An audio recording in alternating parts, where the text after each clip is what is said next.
everybody, Tyrone the God 3 here. Now, we all know of the infamous Kingdom Hearts series from Kingdom Hearts 1, Kingdom Hearts 2, Chain of Memories, Birth by Sleep, 358 Days Over 2, and all the other games that are in between that to Kingdom Hearts 3, the most anticipated game and a 13-year wait. And it's time for us to talk about it. Yeah, 2 months in, but hey, if you had to wait for Kingdom Hearts 3, then I think waiting for my take on the game is a fair trade-off. So I couldn't do this alone, obviously. In order to explain my feelings on a 13-year-old wait for a game, I brought along someone who I'm usually on his channel for. So introduce yourself, sir. Hello, my name is Terrell. I come from the land of darkness. The land. Oh, but if you're from the land of darkness, you still have light inside your heart. You just need it to be brought out. Well, yeah, but unfortunately, it's like fucked my skin up, so now I'm like blacker than usual. Well, no matter how fucked up your skin is, there's always gonna be light in the darkness. I see. I see, Tyrone. You've been talking. You're talking to Sora again, haven't you? You fucking asshole. Oh goodness! You never learned your lesson. Oh, Kingdom Hearts 3, a game that has been anticipated since 2007?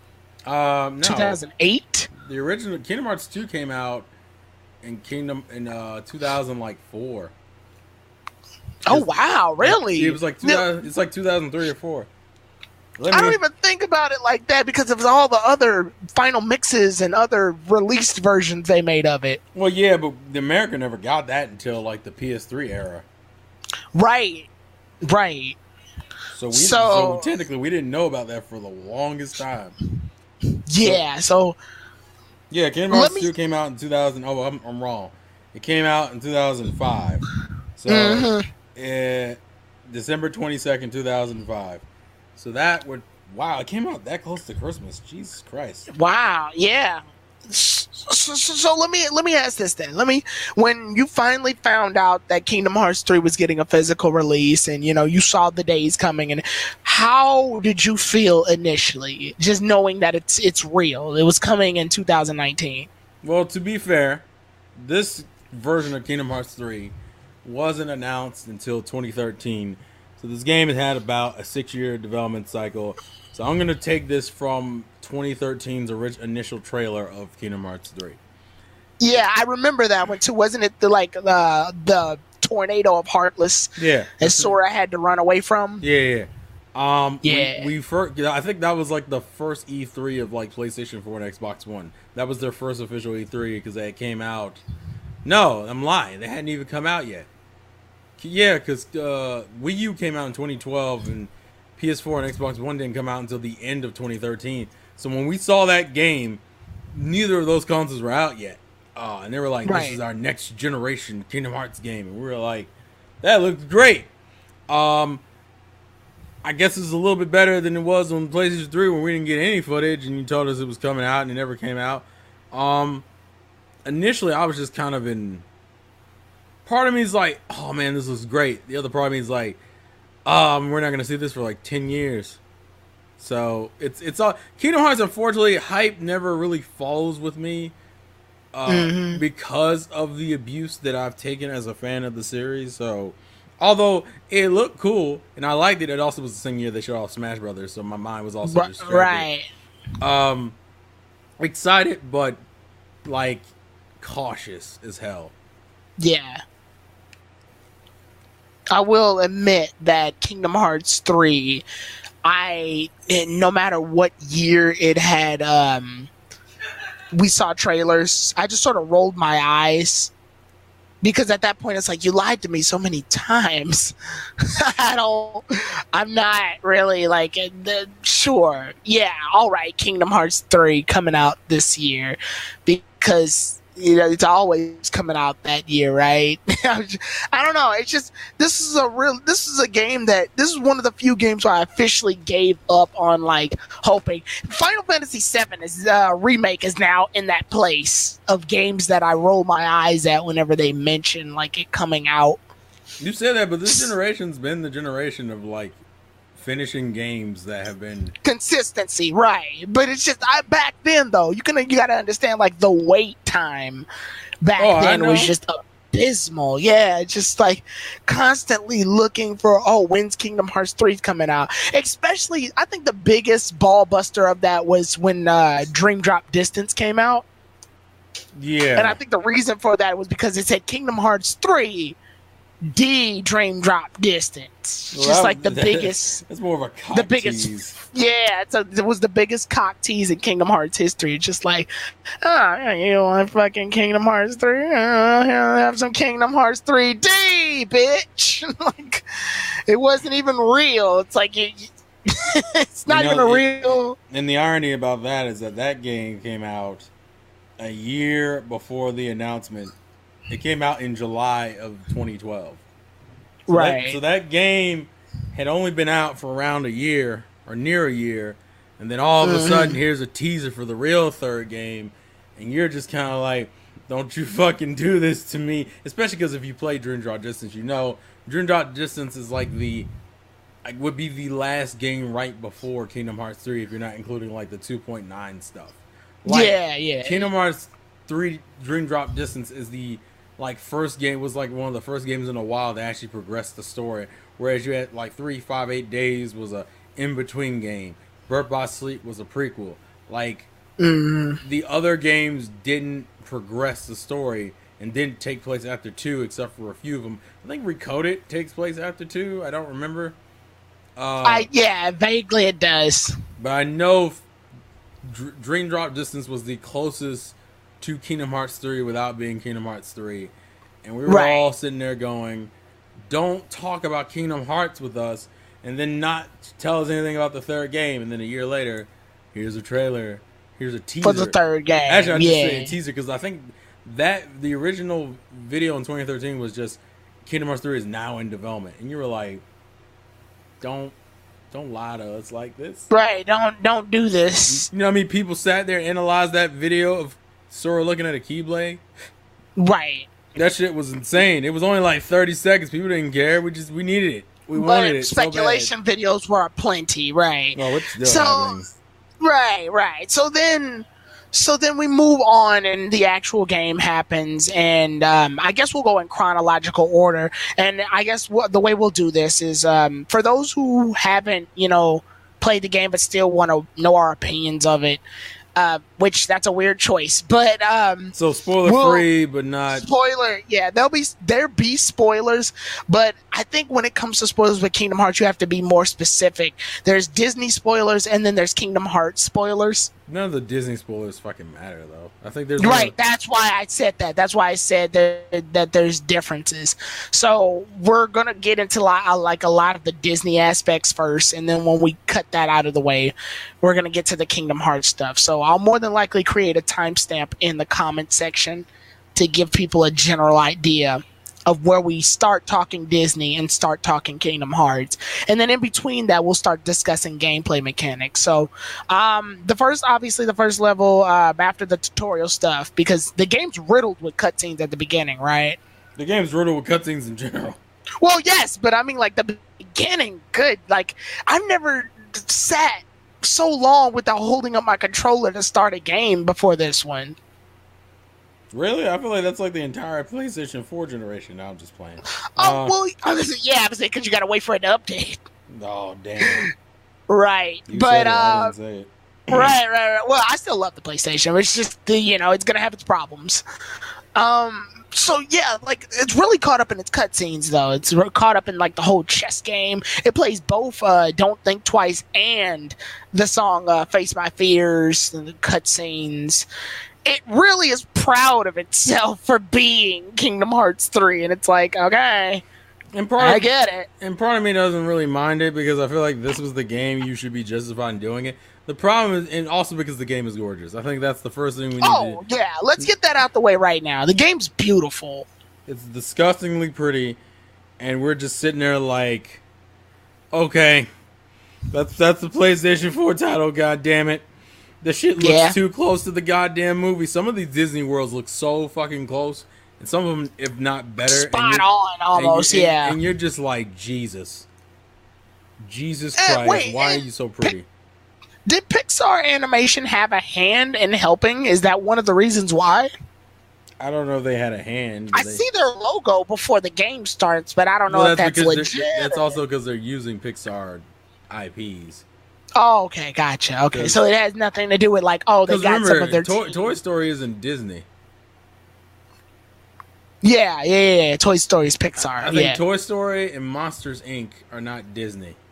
Yeah, they're Pixar, right. Whereas you had like Tangled, Tangled and Frozen are like, those are Disney. So I think it's more so they're using Pixar properties. Also because Disney and Pixar tend to join forces on certain films. So yeah. That's the reason why they're credited. Yeah, so when the game starts off though, the first level after the tutorial section is 2.9. They're still stringing us along even though you got the game already. It's the Hercules section. So just like Sora has to regain his powers back. He learns from Yen Sid, in order to retain the power awakening, he needs to, go out and seek for it and unlock it. So he goes to the Hercules world, and during the Hercules world, I gotta say this was my least favorite place. What do you think? That's not my least favorite place. We'll get to that kind of soonish. Well, it's one of my least favorites. I'm sorry. There is another one yet to come, but it's the first section. I don't have a lot of problems with it. I give it a lot of credit because it has a lot of variation. You start off in kind of a grassland area, climbing the broken Coliseum area, and then Hades sends you flying into the actual city. Then you spend a bunch of time saving the residents, and then you have to climb the mountain. You go up these cool cliff sides and the grasslands and the water and all that. It's cool. And then then you climb up the mountain and fight the giant titan. And then you go up to the land of gods and you fight some more titans. Like, for a first level, it has too much variety for me to be like, it's a bad first stage. I think it's a decent first stage at the very least, and more leaning towards the positive on it. Because there's nothing really wrong with the stage itself for me personally. I mean, I think the stage for the most part. Now, I will say, like you said before, it's gorgeous looking. That's great, but it's just so misleading to me in terms of like Sora. You have to regain all of your powers back, but the minute you jump into this place, you're summoning Disney rides. You're using all these crazy attacks. It's like, did Sora really lose his powers? So really, he's hella strong. So essentially, you want to get into like one of the first major negatives about the game, anyway. Yeah. I guess we can use that to take advantage of this because it's like I'm running on walls. I'm doing like all these cool flow motion tricks. I could summon Disney World. I could do these special attacks, and it's just like I thought Sora lost his powers. So I guess we should. All right, so let's talk about the combat and our pros and cons with it. I feel like it's much floatier. Magic is overpowered as fuck in this game. I heard. Yeah. It's literally because what is it? You can shoot like 3 or 4 strings of magic, and then you get the option to shoot grand magic, and then you can decimate a bunch of shit in the game. It's one of those things where you start the game off, they give you a bunch of things to do. And even though most people told me, "Oh yeah, this Kingdom Hearts game has the most enemies in it," you can't fucking tell because you can obliterate them all within the second that they show up on screen. Yeah, you kill them at the same rate, if not faster. So even though Kingdom Hearts 2 had less enemies, it takes me like I think most of the battles here would take me like a minute if I decided to spam everything at my disposal, which is magic, which is summons, which is fucking Disney rides, which is specials with Donald and Goofy and Hercules in this particular world. You have so much shit. And some people would go, so your problem is that you have a bunch of options. No, the problem is you have a bunch of options, but the enemies don't live long enough for me to even exhaust all those options. Like, when you were fighting in Kingdom Hearts 2 and 1, like, you had to throw everything at these enemies just to stay alive. Here, throwing everything at the enemies, they'll die before you get halfway through. Yeah. They'll die before you get halfway through your shit. The only characters who tend to last long are the bosses. And those are like end of level characters. Those aren't like the everyday monster you're fighting. Right. I think the flow motion sucks in this game. To me there is no reason to use it other than sections where they make you use it. Because it's like, oh, you can swing around pillars and attack your enemies.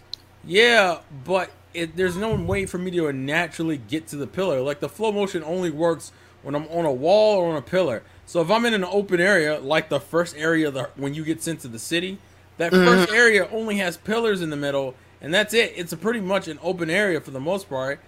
You can't really take advantage of flow motion much. Also, it comes off too much of a hassle to pull off, especially when it's a game that gives me 6 other options to do whatever the fuck I want. So right. I thoroughly believe. I used flow motion mostly towards the. I used flow motion after I was already done with the main campaign of the story, but it's only because its combination of flow motion with the shot lock command is kind of necessary to fight the secret boss at the end, but I'm not going to go too much into him. But in the story, I didn't use it at all. Like, I think the only real time I used it was in narrow hallways in Twilight Town where I would need to ricochet off walls because it was slightly faster than running. But even then, like, Kingdom Hearts 3 takes such pride in the fact that a lot of its worlds are really big to make up for the fact that you don't revisit them. But at the same time, it's like, how can I use my flow motion effectively if the tree that I'm trying to do the flow motion attack on is a mile away? So I don't get the chance to actually utilize it. And in terms of combat, if we're going back to that, yeah, it's like you said, they started Sora off too strong I'm to the not. point where his options are overkill. Rather than in Kingdom Hearts 2, where they slowly eased you into what option that you wanted to do based on how you fight as a character, they just overflood you with stuff right off the get go and just say, "Hey, go at it." And I didn't even mention the form changes your Keyblades get. Fucking, that's a whole other thing in Yeah, itself. Um, I guess the best way to describe Kingdom Hearts 3 for me is that it's a very flashy game that tends to try to blind you so you don't notice the things it doesn't do as well as its predecessor. exactly. So it's like, Yeah. look how big and beautiful my world, like what you were Well, saying earlier. Like, hey, look how big and beautiful my worlds are, but you only get to see them once. right. I was just gonna say, well, that does lead into this. What do you? We'll tackle all of them at this point. What do you think of the Keyblade form changes as opposed to the old form changes, the Valor form, You mean the Wisdom, Master, and drives? Final, the drives? Yes. Uh, What do you think about those as an alternative? Because I'll say my thoughts after. I I don't mind them. They're fun, but I can understand why someone would miss the drives. Because the cool thing about drives is that you can learn abilities through drive forms that you Hmm. can then use to upgrade Sora. So Sora, by the end of the game, if you were trying to master all, what was it?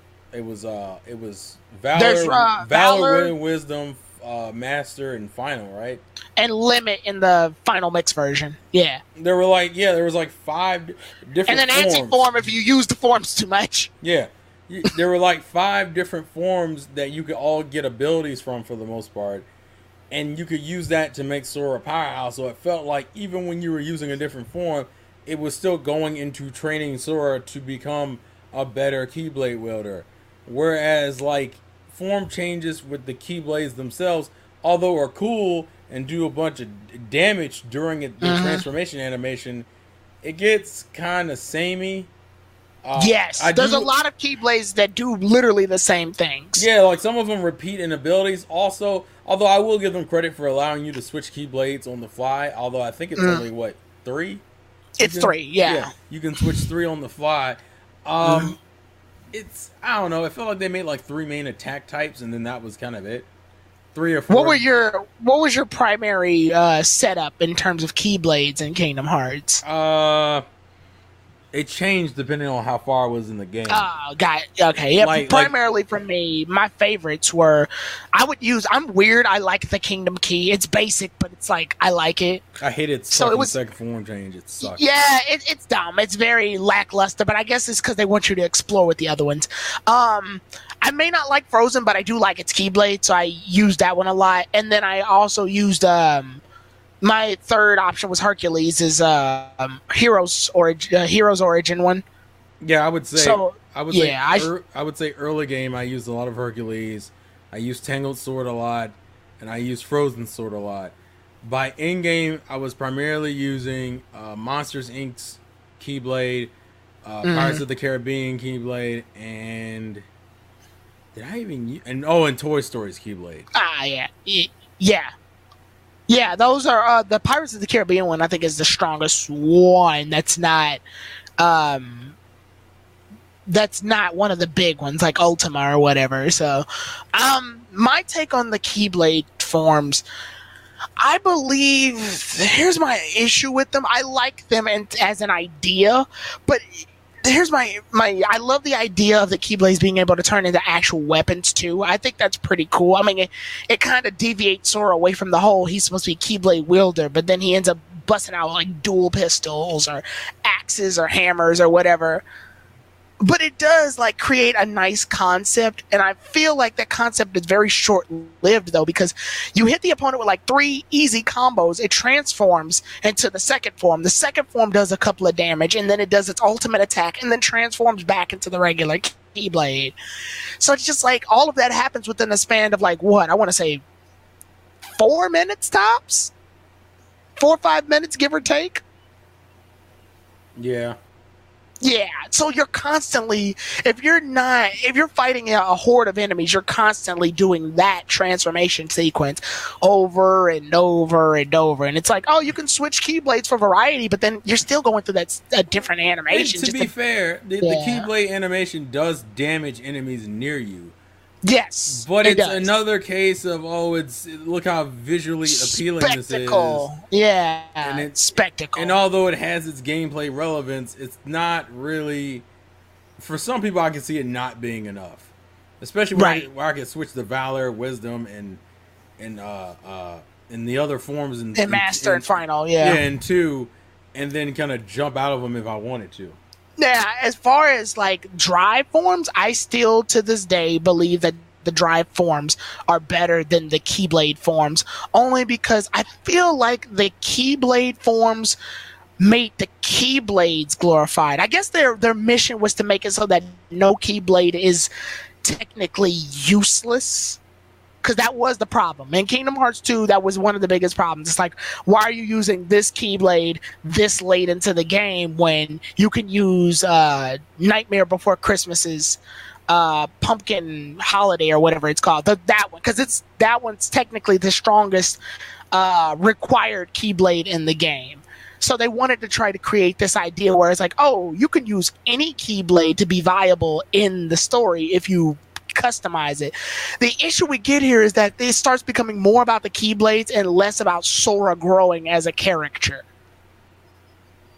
Because like you said before, you get special abilities based on the forms that you upgrade. So if I know in Kingdom Hearts 2, I was a physical fighter. I rarely use magic. I rely mostly on physical attacking. So Valor form, upgrading the Valor form made Sora in general a more powerful character because of it.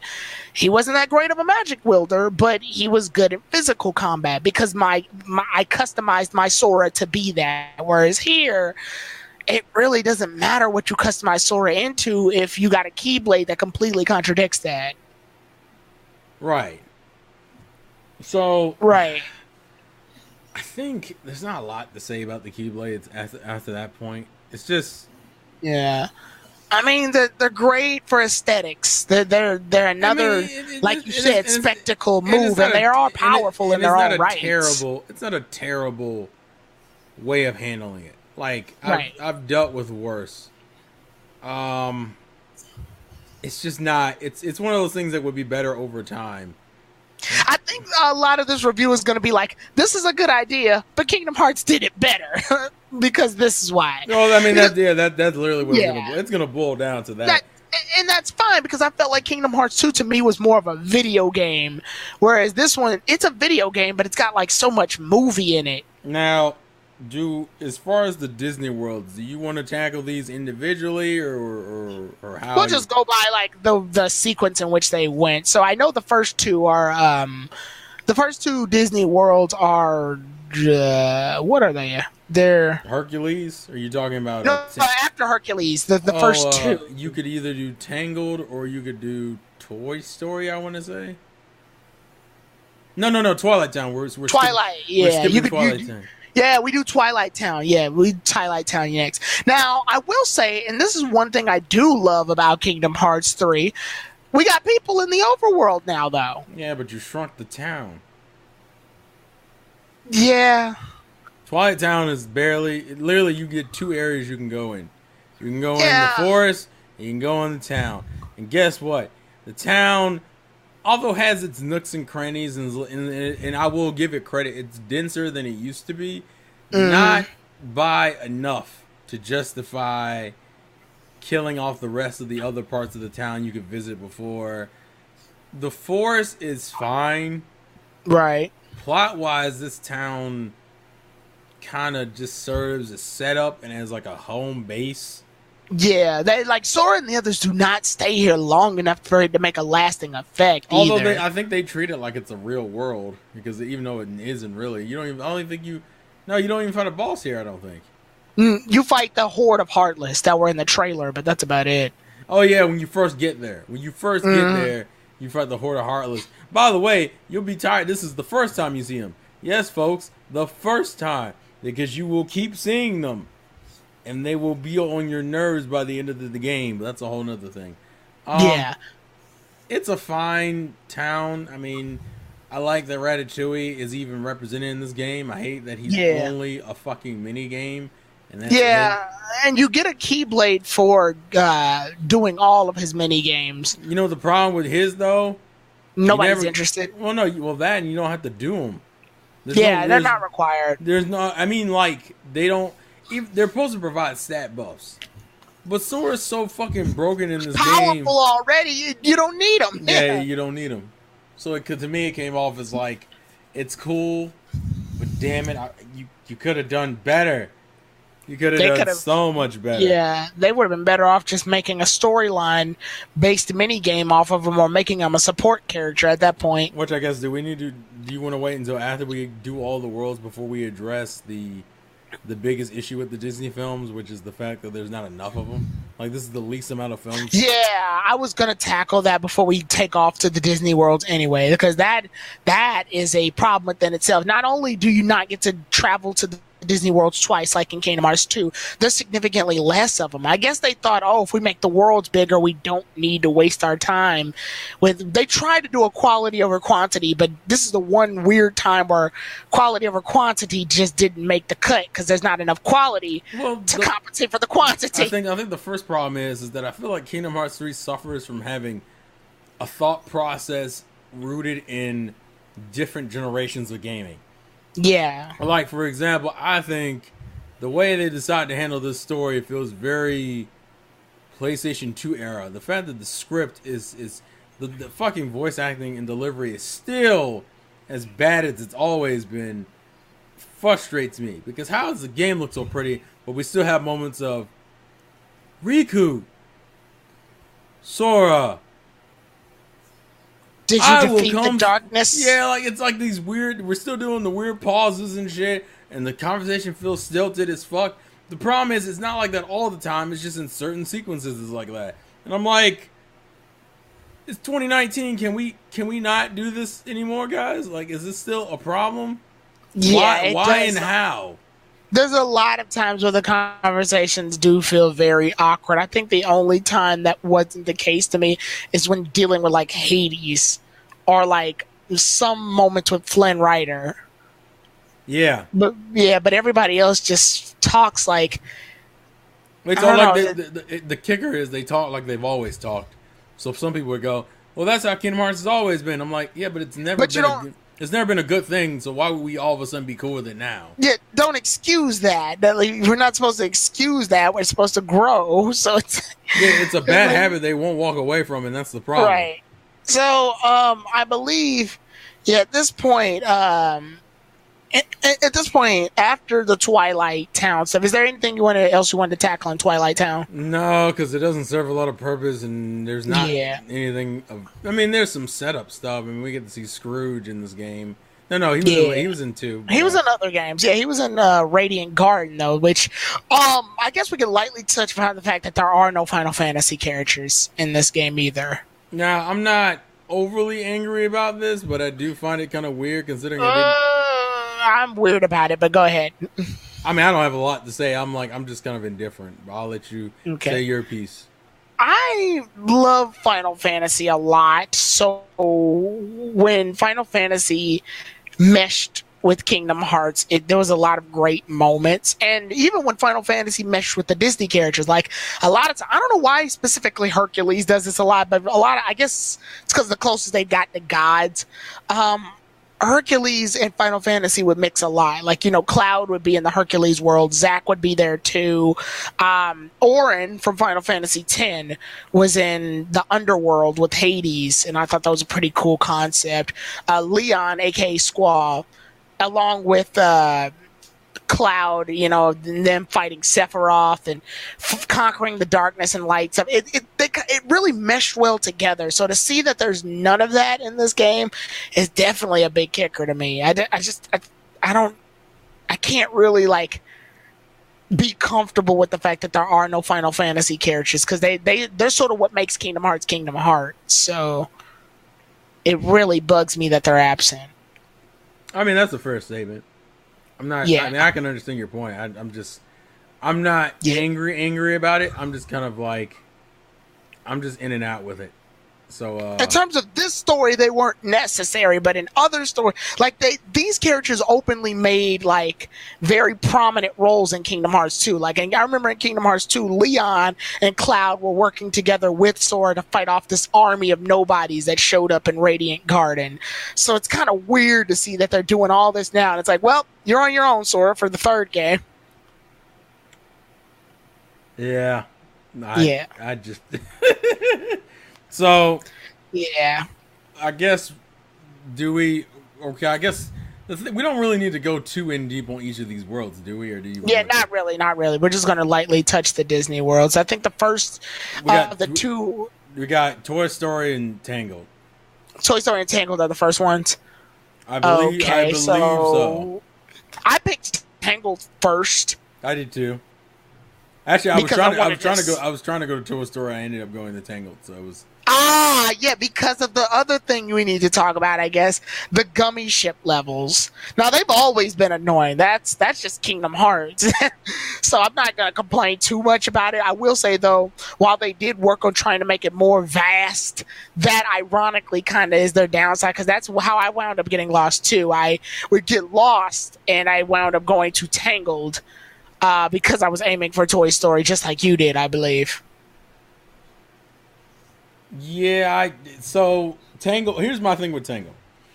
Mm-hmm. I like Tangled, the film.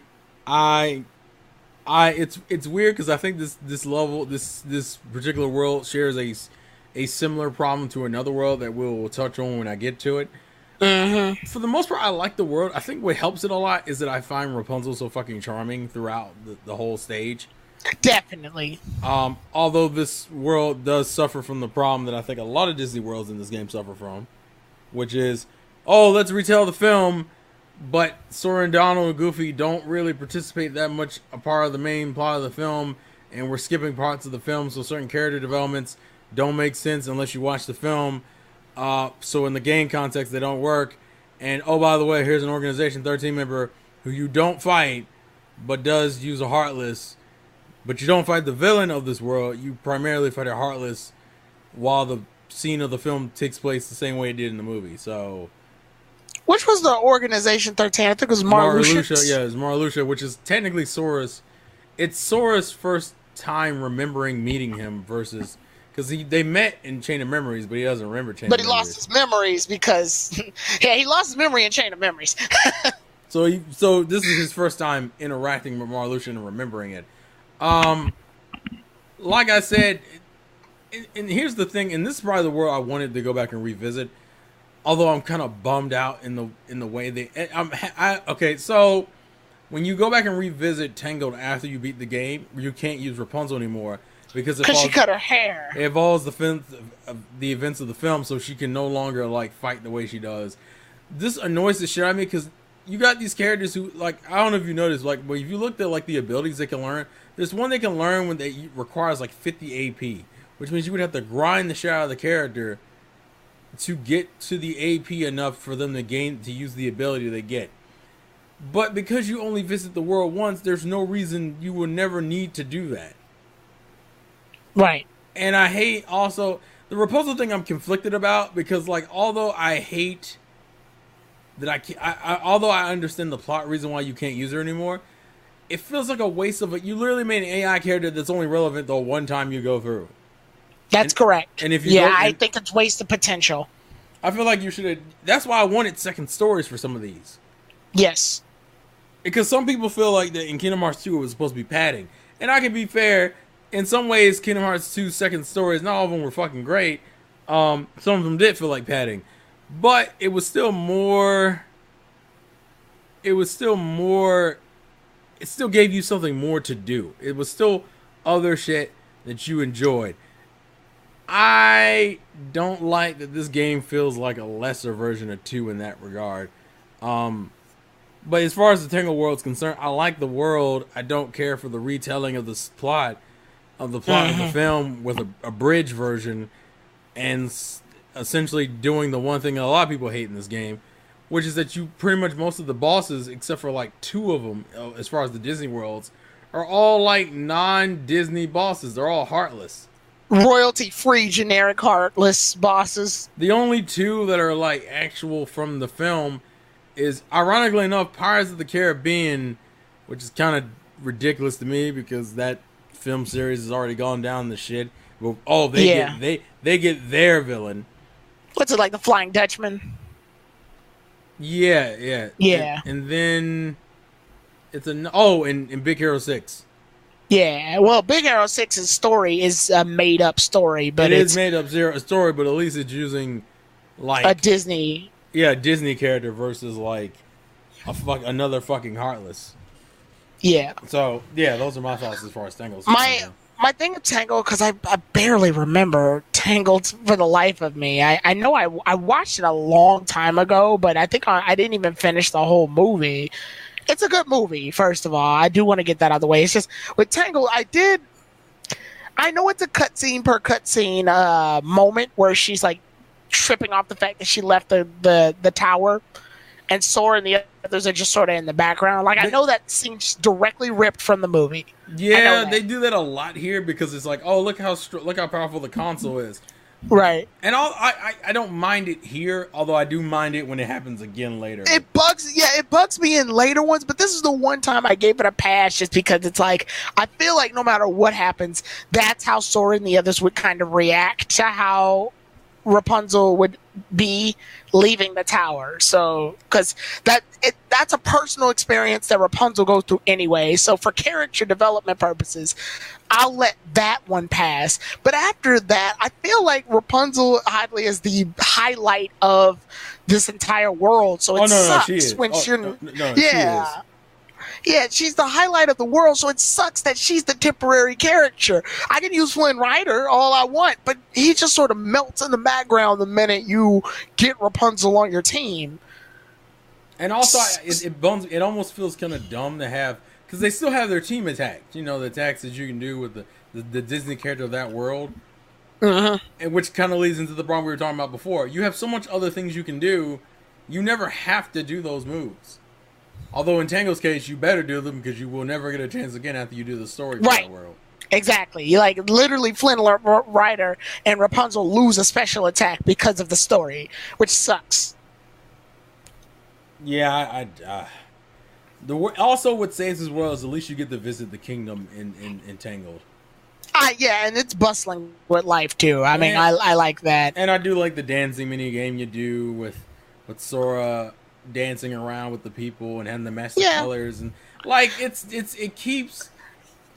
hard because it's like, although I agree that Tangled suffers from being very samey because the majority of the world takes place in a forest, I think it's handled well enough to where I can forgive it personally. I got a little lost in that forest for a second at one point. You will. Yeah. Because everything, like you said it before, everything looks so samey once you hit the forest section. So there was a lot of times I was just like, whoa, wait, where am I going?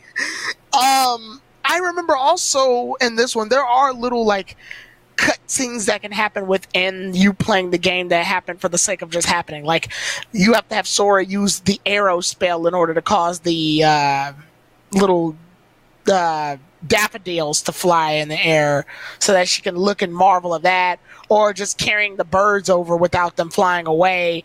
And it's just for the sake of world building. And I feel like Tangle was their first world they had to work with in Kingdom Hearts 3, and I believe after that they didn't. At that point, you can tell where things started taking their toll.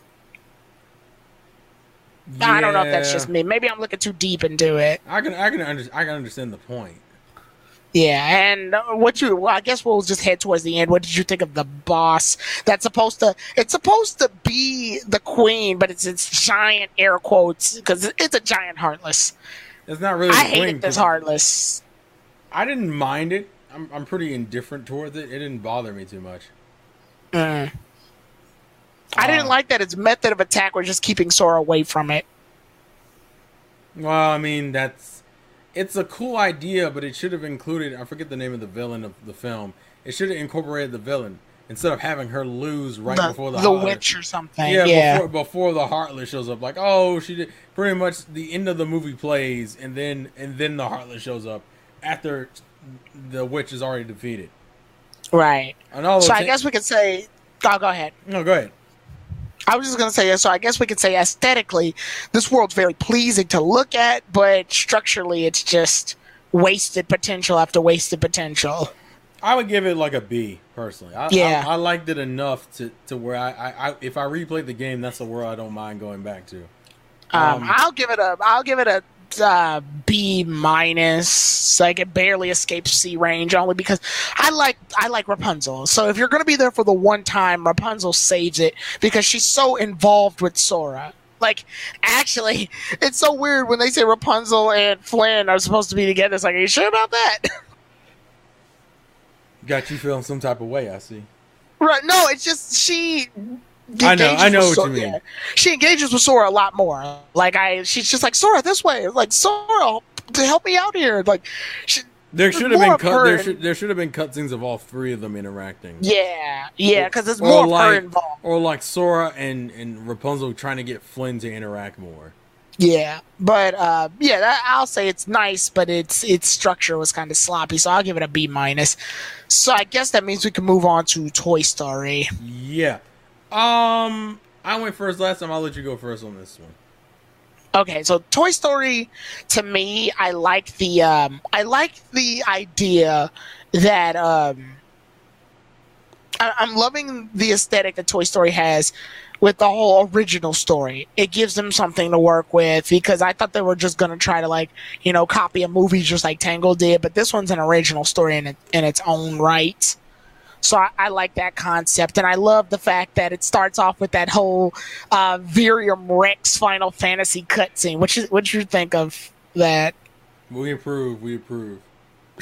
I thought the game was shooting a commercial in the middle of it at first. Like, is it selling me another game while I'm playing a game? It is. It's 100%. It is.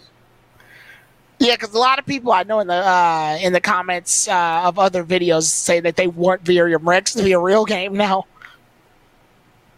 Oh, it might be in the future.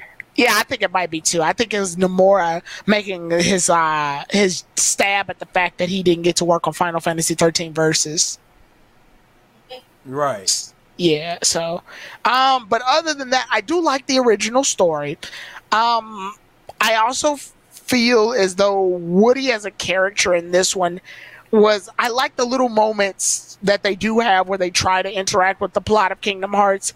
You see it less and less prominent as far as Kingdom Hearts series go, where the Disney characters just sort of move out of the way for the Kingdom Hearts stuff. So when young Xehanort does show up and Woody just steps up to him, I do like that moment.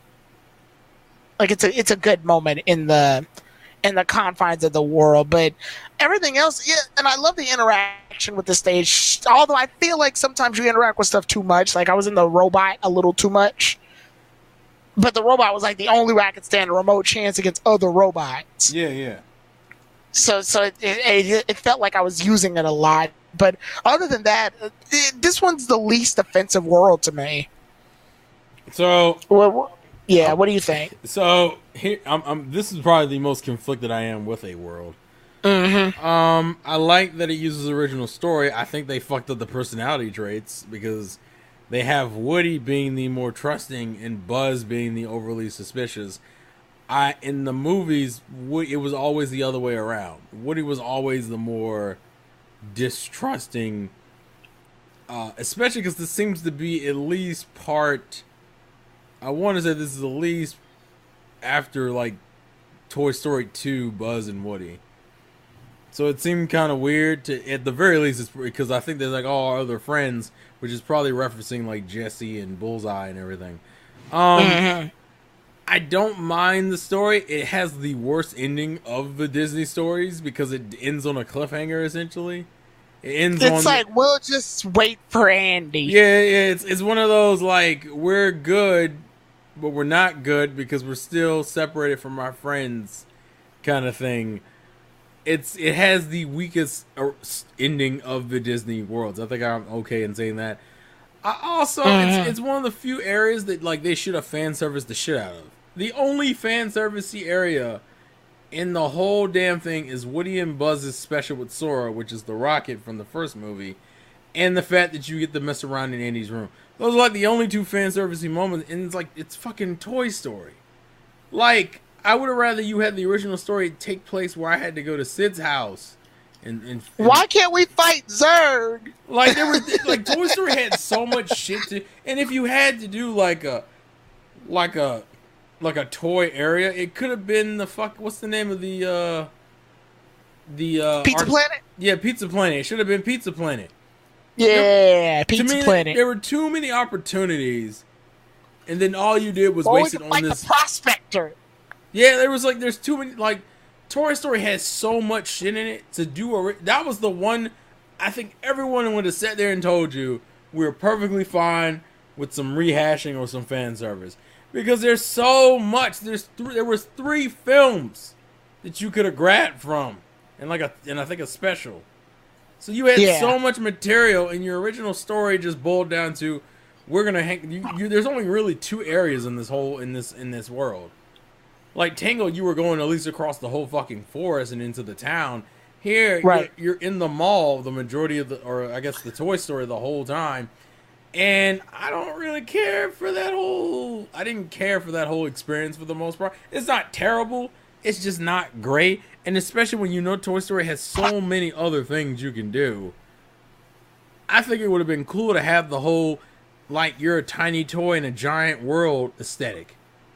To me, that would have been way cooler to do that instead of having me... They played around with it on the street that you cross before you get to the place, but they didn't do enough with it. Yeah, there should have been like a driving mini game where you guys had to get into the car, the truck. Yeah. Like you steal a truck and then you drive the truck to the place. There should have been stuff like that. They mentioned the truck scene, but they never they never call out to it. So like the one stage you're saying, because it did have an original story, but it wouldn't have helped to throw in some callbacks and references from the source material. Because I think this level suffers in trying to be too original. Yeah, Toy Story is I think it's the only series here that has 3 movies as far as the Disney films we're using. Every other Disney film, except for maybe Pirates of the Caribbean, that's like the only other film I think. Yes, Toy Story had enough films that you could have did a retelling and people would have been fine with it. So I don't understand why this was the one you felt needed an original story. This is also why you want second visits, but that's a whole nother thing. So if I had to rate this one, this is probably like a C plus. I don't really. Okay. It's in the C range. I'm only giving it a C plus because there are moments that are well done, but it's probably a world I don't care to revisit. I'll be generous and give it the B. I'm giving it the B only because I do like the interaction that the characters do have with the actual plot, because we rarely get that a lot. And then I do love the idea that I like what they do try to do with the toy store that they have. Yeah, they try to play it safe a lot by sticking with original stuff to not call back to the older stuff, which is kind of what weakens it. But at the same time, I much would have rather take this versus them trying to reenact a movie and Sora and Goofy are just in the background. Like I would have much rather preferred this than Toy Story 2 featuring Sora and the others. Right. Yeah, so I'll give it that. The next two worlds, I believe, are I think it's Frozen and Monsters Inc. I can't remember. I know it's Frozen. I don't remember if it's. Yeah, I think it is. It's Frozen and Monsters Inc. I think are the next two. Yeah, I believe it's Frozen and Monsters Inc. Let's tackle the one that is probably the most controversial, which I think is the Frozen world. Right. Because Monsters Inc. wasn't that offensive until we get to like the boss. Whoa. But Frozen, I think this is my least favorite world in the game. I think it's everyone's least favorite world in the game. It's aesthetically the most boring. It's the one that showcases the Sora, Donald, Goofy being disconnected from the main Disney plot problem the most. It has some heavy pandering to the fans of this film because, oh, look, let me do pretty much a shot-for-shot remake of Let It. I think it's the only world to get these two songs. To get Let It Go and then Do You Want to Build a Snowman? Build a Snowman, yeah. And I'm like, and it's so disconnected. Oh, he gets to meet both of the sisters, but it doesn't mean much because he doesn't really have that much to say to either one of them. You play a minigame where you have to rebuild Olaf, which takes a little too long for what I would care to. Oh my God! And Donald won't shut the fuck up while you're doing it. And also, you get knocked down the mountain. What was that? 3 fucking times. 3 times. Yes. 3 times. You go through the beginning of it is a maze, and little did I know the maze was the most interesting part of the fucking area.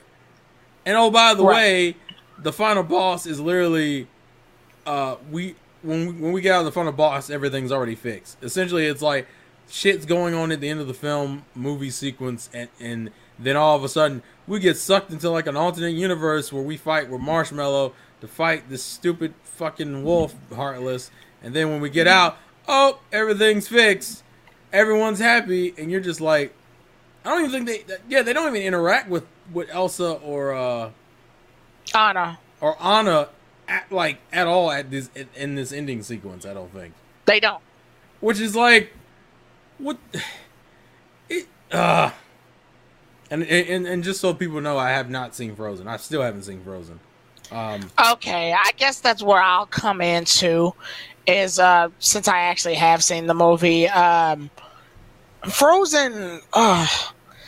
I oddly.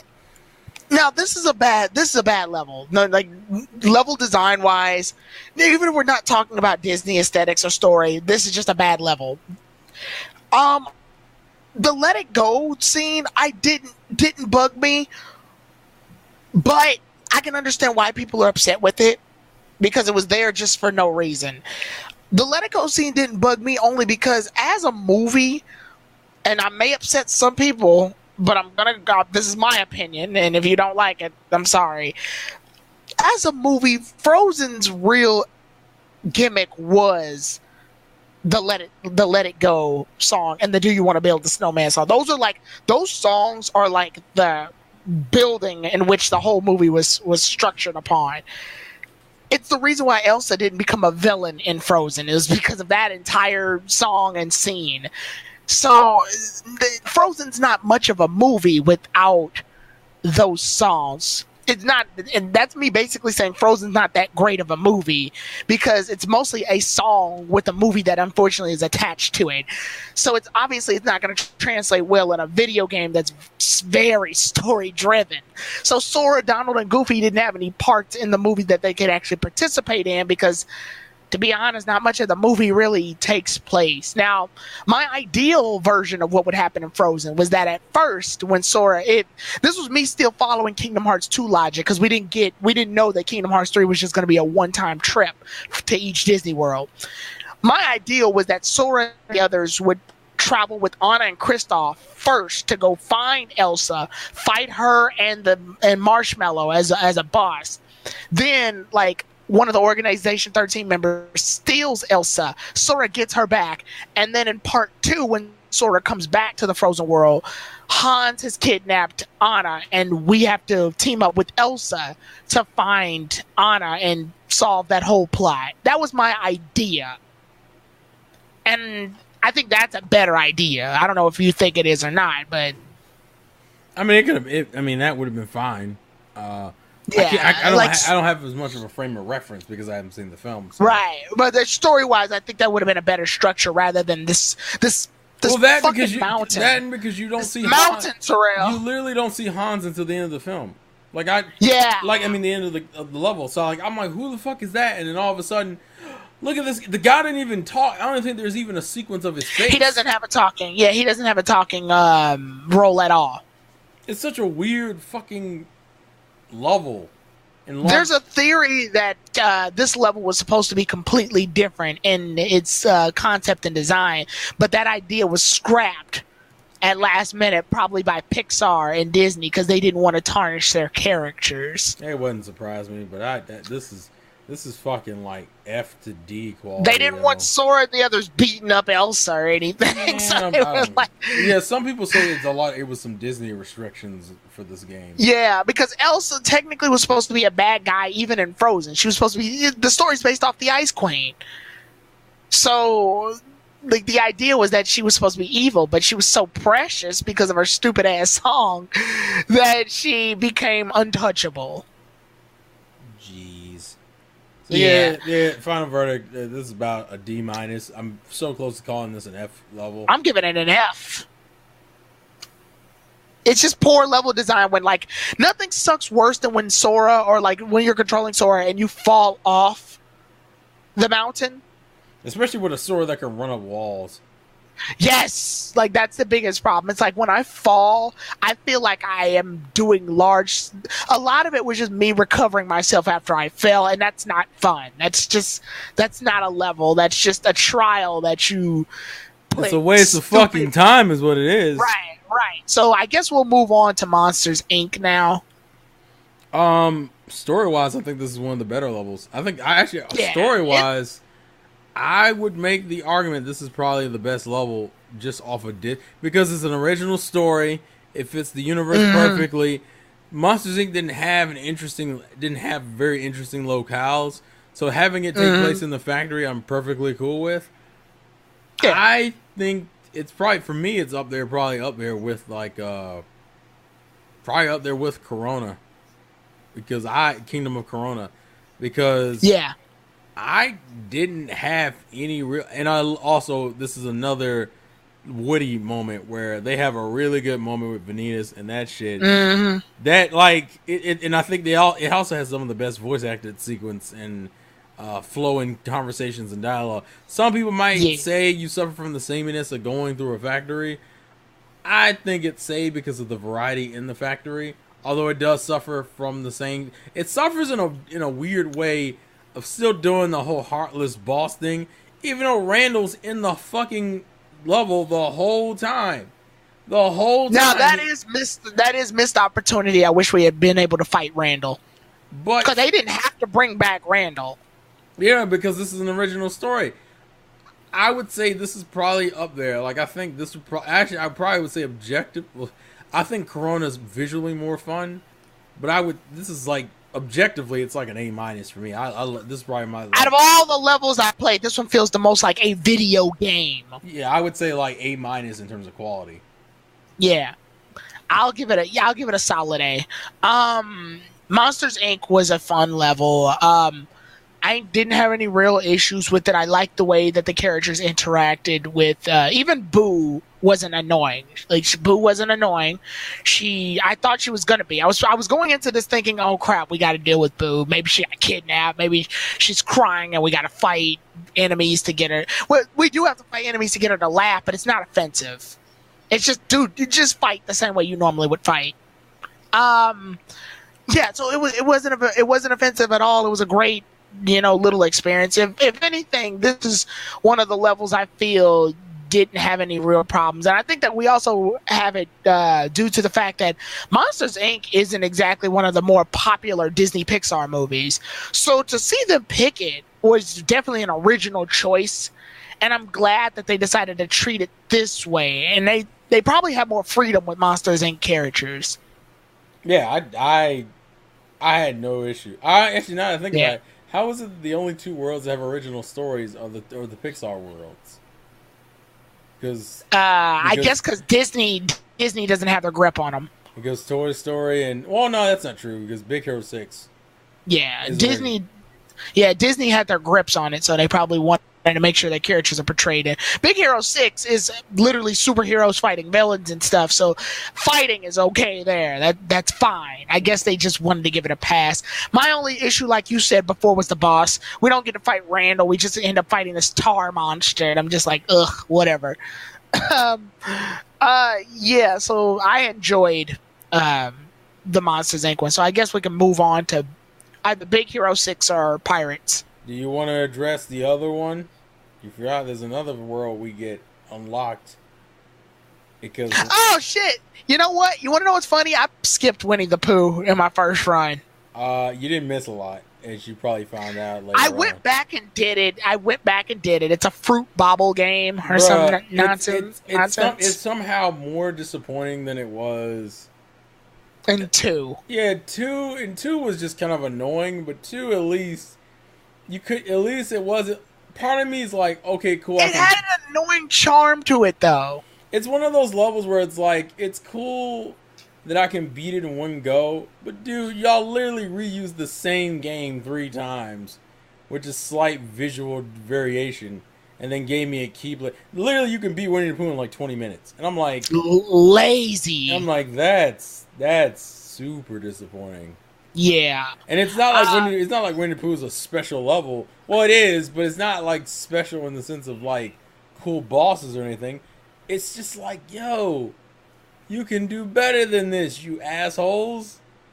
Damn it. At least in Kingdom Hearts 2, there was more of a prominence to go to the Winnie the Pooh world, and it felt rewarding when you did it. Here, it's just like you get a key. Obviously, you got to do this to get your honey pot keyblade, and that's about it. And it was so.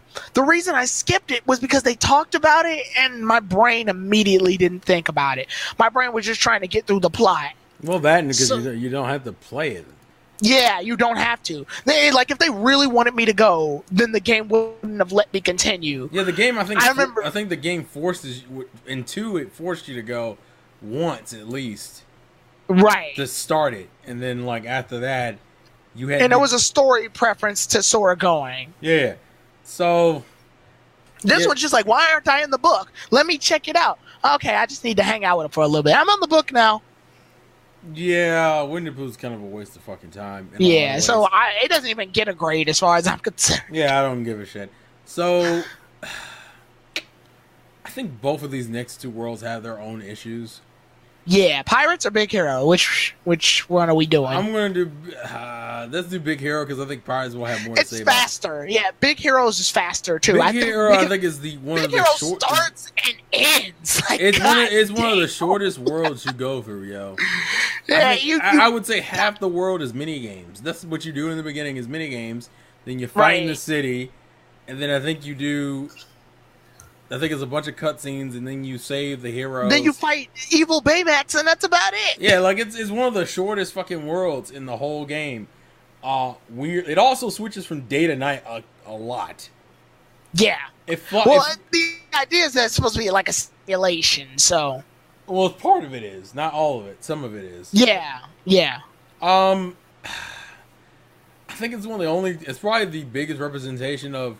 Oh, the world is big, but there's not enough going on in it to justify it. Right. Like, this is probably maybe people's favorite world in terms of traversal, but in terms of actual shit going on, it's not a lot.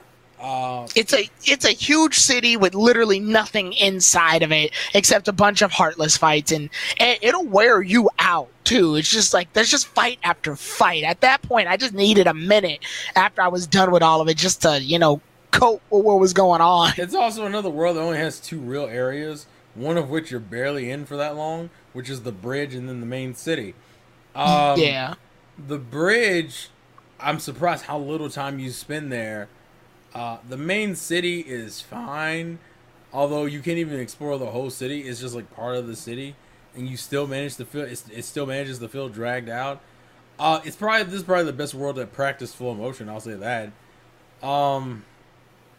Yeah, it's okay. Big Hero 6 is another movie I never watched, so I had no real emotional attachment. I know the story's original, and it has a weak ass boss. At least it's a Big Hero 6 boss, but it's still a weak It's ass a boss. pathetic boss fight. It's Yeah. I think it has the. I think I would say it's the worst boss fight, final boss fight in terms of Disney. Because the Baymax that you have is way too overpowered. So by the time you get the chance to fight the boss, it's like you're never in any real danger. Yeah, you can heal up. It doesn't feel like a final boss of a world. Like every other final boss in the Disney worlds feels like a final boss of a Disney world. This one doesn't. So if I had probably like C minus is where I'm at with Big Hero 6. C minus. It's just it all happened so fast too, so I don't even get the chance to really reflect on it at all. It's gone before I get the chance to appreciate it. They try to introduce some characters too, because obviously they're introducing you to the Big Hero 6 cast, but all you get is like just a couple of dialogue exchanges between them if you choose to do them. But if you don't, and you're just going straight for the story, it's over before it even gets the chance to really like start. The only real character you really end up having some type of a connection to is the main one, which I think his name is Hero. Yeah, Hero and Baymax. Yeah, Hero and Baymax. And even them, it's just like, it's just grazed over. It's just like, hey, my big brother invented this, and I do these things now in his honor, and it's just over after that. So yeah, I'm giving it a C minus as well. So Pirates of the Caribbean is the last Disney World. Oh, God. So Pirates of the Caribbean is probably the weirdest experience I've had. Because the beginning of it I fucking hate. I hate the beginning of it. It's the fucking, we gotta chase down the ship, but these two pirate heartless are pain in the ass, and I mean legit pain in the ass. Then you have me do a stupid flying shooter section with the worst fucking boss in the game. I hate this fucking boss only because he's such a pain in the ass to kill. The shit drags. It's such a slow start. So the flying boss to me was, once I learned the flow motion so rarely used in the game that when you finally do have to use it, it comes off as awkward because it's like you're so used to not using it. By the time you need to use it again effectively for a fight, it feels so, oh, by the way. I was so done with it by the time. So when we get to this one, which for me was actually I did Big Hero 6 last. I was just kind of like, fuck you. This is how you're gonna start this world. Fuck you. Right. A lot of the problems with Pirates of the Caribbean bosses is that they drag. I think that's their biggest issue. Yeah. Because the flying boss isn't hard once you figure out what to do. It is, but it's the figuring out what to do is the problem. It has the worst beginning of the Disney worlds. Like the beginning of this world sucks. When you get underwater, what is it? You get the boat next, don't you? Yes. You get the boat and then you go underwater with Jack when you get separated. Also, this is the most convoluted of the stories, by the way. From what I heard, this story is literally a mix of like two of the film stories mixed into one story. Yes. Now, granted, it makes for some cool. I think this level has the most variety in it, and has a lot of different set pieces. This is also the best underwater combat Kingdom Hearts has had. Still, I don't really want to fucking do it, but it is I will say objectively, it is the best underwater combat we've had for the series. Kind of weird that Jack won't fight underwater with you, but dude, whatever. You barely fight with him. He's only in like what 2-3 battles, because you also do the stupid fucking race against I forget the nobody he races against. Oh, the Organization 13 member. I want to say Luxor or whatever. Yeah, we do the stupid race and then we fight him, and I'm like, bro, you barely fight. You fight with Jack like, I want to say maybe like, because he doesn't go underwater with you, does he? No, Jack does not go underwater at all. Like literally, he'll tell you he's not doing it, and it's so stupid. Well, so like you only really fight with him early on into the goddamn level, like in the beginning of the stage, and then like that middle part with Luxor. The underwater combat's okay, it's fine. I don't think it's amazing, but it is definitely an improvement. So kudos on that. And then we have to do Also, real quick, how do you feel about the boat combat before we get into I it? was just about to say dog fights, man. Dog fights. I hated them. Oh, these ship battles suck. So apparently, you can level up your ship by collecting white crabs. Now, Although you they don't tell find it out until you like know, near the end of the story part of the world. they tell you, but it's so like they give you the impression that you can continue without them. And I'm sure somebody's done it where they've beaten them without collecting them, but not collecting them, it's almost impossible. Oh no, I did it. I died like 3 times, but I did it. Okay, well, I went ahead and did the stupid dog fight. I didn't because I know what they want. They want you to go visit the islands. It's the world. It's ironically enough, I would say it's probably one of the worlds that has the most exploration in it. Yeah, but at that point, I just wanted to beat the game, Yeah. so I'm trying to beat it as fast as possible. But the game kind of deadlocks me into this combat style that I'm not used to. Also hate the way the ship controls. Right, exactly. That's why I don't like it. So I'm like, fine, game. I'll play by your rules. I'll get some white crabs to level up the ship so that I can stand a remote chance. And that's how I got through it. The stupid white crab hunt that you have to do before you even learn this, by the way, I feel like is a waste of time. Like, in the greatest sense of the word. I'm walking around, smacking shit, waiting for crabs to come out. And luckily, it's one of those levels that gives you more crabs than you need, so you can afford to miss some. But it still boils down to go find, what was it, 500? 300 or 500 white crabs? Right. It's fucking padding. It's like 300, yeah. Now, adversely, I think it has one of the better bosses in the fucking. I think it has probably one of my favorite of the bosses because it's a Disney. Are we talking about Luxor or we're talking about Flying Dutchman? You're talking about Flying Dutchman. I actually don't mind the boat section there because you're pretty much the only thing you're really controlling is the gun. You're just shooting shit. So I don't mind the shooting. I just don't care for the actual controlling the boat. I don't mind circling the whirlpool and shooting. That's perfectly fine. And then I like the fact that you get to fight Davy Jones. Boss wise, I have no issues with that boss fight. And I think Jack also has a funny moment where he breathes his breath in the Luxor's face and Luxor falls off the boat. Yeah. That's pretty funny. I do like the idea that he's fighting Luxor again, too. Like, they have a personal vendetta against each other. Because in Kingdom Hearts 2, Luxor fights with, you fight Luxor with Jack. So they have history together. It's almost like you're doing this whole thing over again. But it doesn't seem too copy and paste. So I do appreciate that Luxor is the enemy. And you actually do get to engage him somewhat. You don't get to fight him directly like you did in 2, but you do fight him in the sense that, you know, he's playing by the world's rules. Because that's so gimmick. I would say the beginning had me put this just as low as fucking Frozen. And then the ending, honestly, that boss is what saved it. The final boss is what saved it. So it's probably at like a D+, maybe like a C- for me. I gotta say, man, that dog fight was what frustrated me a lot. It's literally what it stopped me from.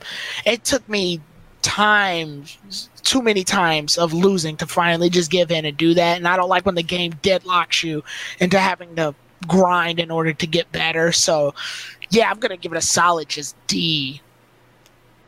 It's a nice. I will say one of its biggest things that it's got going for it is its world. Like, it's a very explorative world if you want to take the time to explore it. Yeah, just like if you would as a pirate, but yeah. So with that, we have done all the Disney worlds. Oh goodness, we are done. And that was only what 1, 2, 3, 4, 5, 6, 7, 8, 9. There's only 9 Disney worlds, and that's me including 100 Acre Wood and Twilight Town. If I don't include those, there's only 7. Yeah. Oh, and if we exclude Olympus because it's tutorial, so yeah. Fucking. It's just. It's lazy. That's laziness. I'm sorry. No matter how many ways you put it, it's laziness. Because Kingdom Hearts 2 not only did more worlds, you got to go back to them a second time. And when you're telling a story, it goes introduction, rising action, climax, falling action, conclusion. Right? That's your classic storytelling. When you travel to all the Disney worlds once, that's rising action. Then there's a climax that happens in between all of that when you're in Hollow Bastion. Then you visit all the worlds again. Then you do the conclusion, which is the falling action and the conclusion.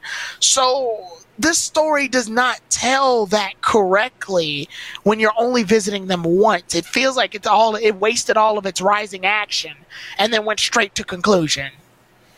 So now we get to the plot. Yeah, so how do you want to tackle this?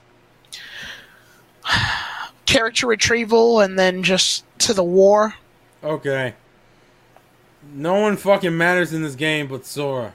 That is correct. Sora is the only character who can get anything done. Whole game. I mean, and I guess, can we talk about this real fast? Because it happens, I think twice.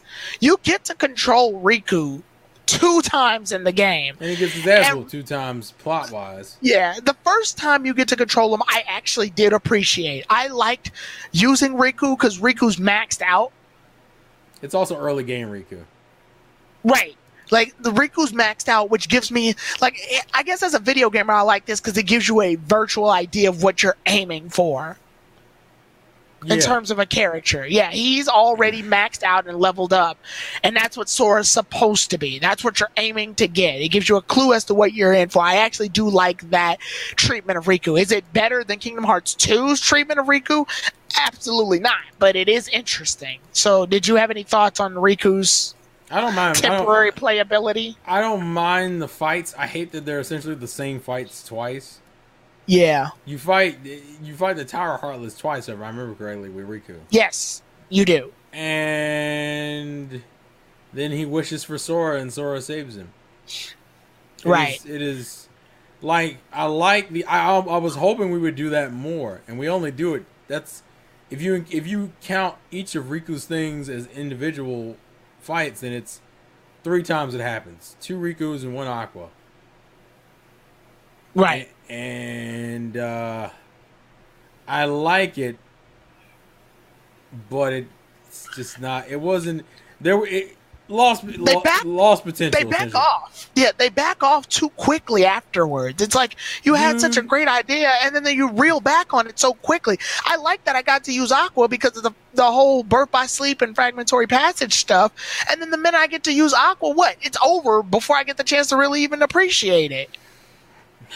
So, and what makes double matters worse is that when the times where I get to use those characters, the times I get to use Riku and Aqua, I control them and I win in the game, but according to the cutscene, I got my ass whooped. I hate Aqua's. Aqua's is probably the most offensive to me because it's literally Aqua going, Sora, I got this.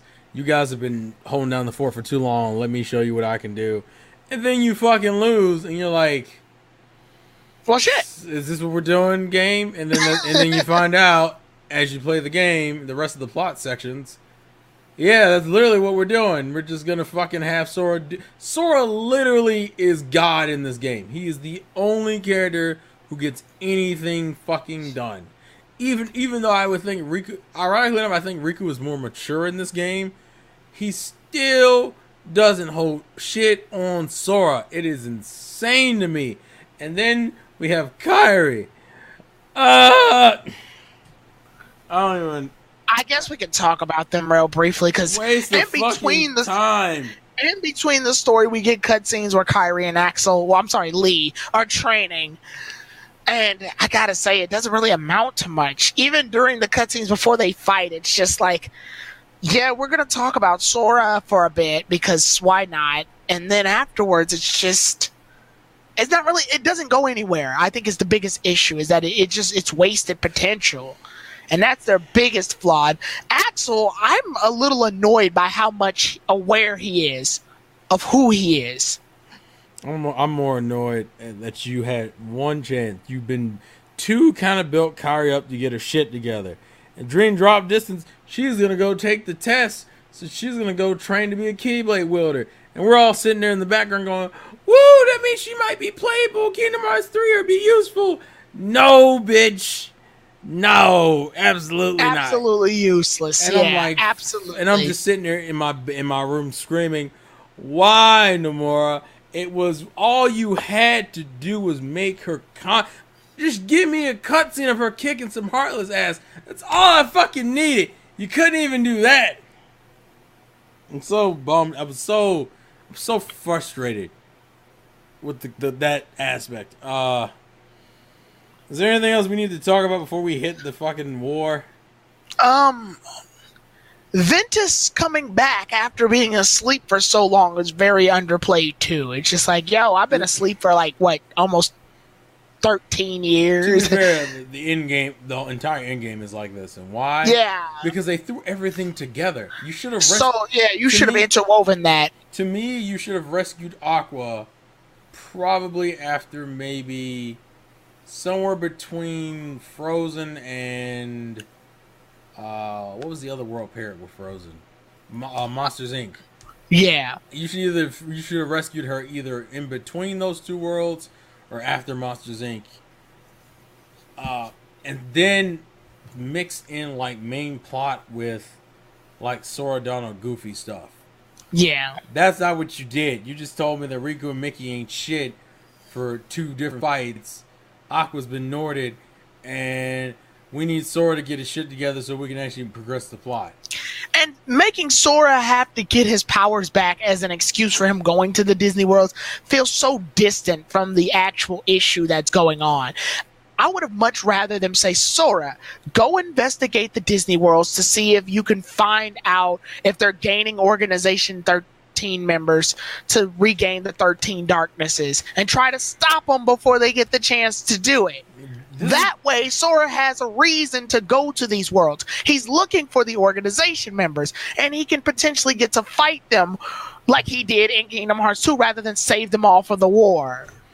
Essentially, my biggest issue here is that, ironically, the Disney worlds are the most and least connected of all the games so far. Well, that's been a Kingdom Hearts thing since Kingdom Hearts, but this one's the most offensive. It's offensive because you have Organization members in each of the worlds, and most of them have some level of decent reason for being in that specific world. In that world, like Lark seems like, I wonder where Elsa's Lark will lead her. Toys, toys, the inanimate objects, but these beings have hearts. How does that happen? Right. Like, they all have, most of them have some decent reasoning for being in the worlds they're in. It just doesn't amount to anything because you don't even fight them in the goddamn Yeah, worlds. A lot of them just show up, call Sora a nerd, and then just leave. It's just like, why would you waste that time? But I think at this point, what else happens? Ventus wakes up, Aqua's back. I think at that point they're just ready to go to the war. You have that moment between Kairi and Sora before the final battle, and then the final battle starts. Too late. Yeah. And we start the final battle with the homage to Kingdom Hearts 2 Thousand Heartless battle. This battle is so visually disappointing. You want to know why? Why? Because for one, the console can't handle it. If you notice, some of the characters in the background are running at a lower frame rate. That's the first problem. I saw that. The other issue is you're essentially just in a circle arena with Heartless coming into the arena, even though the other Heartless are like backdrop Heartless. Like it's not like in Kingdom Hearts 2 where you killed every single Heartless. Here, everything that was on screen you killed, yes. Yeah, whereas here it's like you're just killing anything that's in the circle that you and Donald and Goofy are in. I think what happened too is that, and I don't know if I'm correct on this, so you can people in the comments can correct me if I'm wrong. I think what happened, the problem is they focused a lot on aesthetics. So they made the Keyblade Graveyard. They loaded all of the Keyblade Graveyard's level into one zone, whereas then when Sora had to fight the 100 Heartless in Kingdom Hearts 2, I think the rest of the game isn't loaded. Just the circle that Sora's in and the Heartless, and the Heartless and nobody's themselves. Those are the only models that exist on that platform. So essentially what you're doing, it's Sora, that bit of floor that exists, and the enemies. That's the only things programmed in the game. Whereas in here, I guess they're trying to program all of the Keyblade Graveyard, which means that's all of the Keyblade Graveyard, all of the mass amounts of Heartless, some of which you're not even fighting. They're just there to show off the vast army. Then you got Donald and Goofy. Whereas in Kingdom Hearts 2, I think Sora just fights the Heartless alone. Yeah, he's by himself. Right. So I think this is when Goofy quote unquote died. Yeah. In 2. Yes. So they're doing too much, and it's taking its toll on the graphics. That's why you got Heartless that are moving at like 12 frames per second. Yeah, it's in so the fucking background. Yeah, you got like GIF files of fucking Heartless back there. Asshole. Yeah, you got Heartless GIFs. So yeah, I will admit, yeah, the army is underplayed. After that, I think the chaos happens and everybody dies. I hate this fight. I hate the next fight too, because it's another Heartless Tower fight, and you're just sitting there screaming, going, "Not again, no!" And then you fight him. Yeah, it literally is just reversing time, right? You beat it, and then after you beat it, everyone dies in the cutscene, and then you spend a few minutes to like an hour regaining yourself through this trippy fucking world, and then fighting this annoying Heartless that runs away from you, saving each of the characters who've died. Which I feel like is just pointless padding at that point. I feel like they're just trying to pad it out because they realized, oh crap, we made it to this part of the game so quickly. How can we find a way to make it so that it's a bit longer? And I did not enjoy it in any of the sense. It was just a lot of just, we need to buy as much time before the final battle. And at this point, I'm just like, I just wanted to be ending. Like, Final World didn't do anything for me. Aesthetically, it looks nice, but they don't do anything with it other than gaining the 300 Soras back. Well, that, and then right after that, you reuse the levels because you go back to all the worlds to save all the Keyblade Light Masters and shit. And then you replay the first cutscene again, except Terra's Lingering Will comes in and saves the day. And then they use all that Union Cross members as the cool... That is a cool moment. Where I do like that idea, yeah. It's a cool moment. It's like the only cool moment in this section right now. And then we move on to the most hand-fisted part of this fucking saga. The actual war. The war where essentially Sora beats everybody with like help from the characters who should be fighting these characters. That is so disappointing to see that this game lets you temporarily use Riku and other characters in Aqua. But for some reason or another, it just says, hey, we can't fight organization members by ourselves. You know what they should have done? Sora needs to show up. You know what would have made this really cool? It's what? If Sora went immediately after Master Xehanort, and then each of the fights you had to do, but you had to do them with the respective Keyblade Light heroes. So, like, to free Terra, you had to fight as Aqua. To free Xion, you fought as Kairi. And then, and to beat Data Riku, you fought as Riku. That would have been lit as fuck. That would have been way better because it's like these fights happen and they're over anyway, and they're part of the Keyblade War. At this point, if it's level scaling you're concerned about, I don't think that needs to be the case. This is a part of the story. If you want Sora to fight those organization members again, you can always have that as post content, as data versions, like Kingdom Hearts 2 did. Well, think about it. In this final fight, you're still getting moves. Like, I got Glide here. Right. And it was like, what? Why am I just now getting this? And then you realize, oh, right, I'm still in my 20s to 30s fighting these bosses.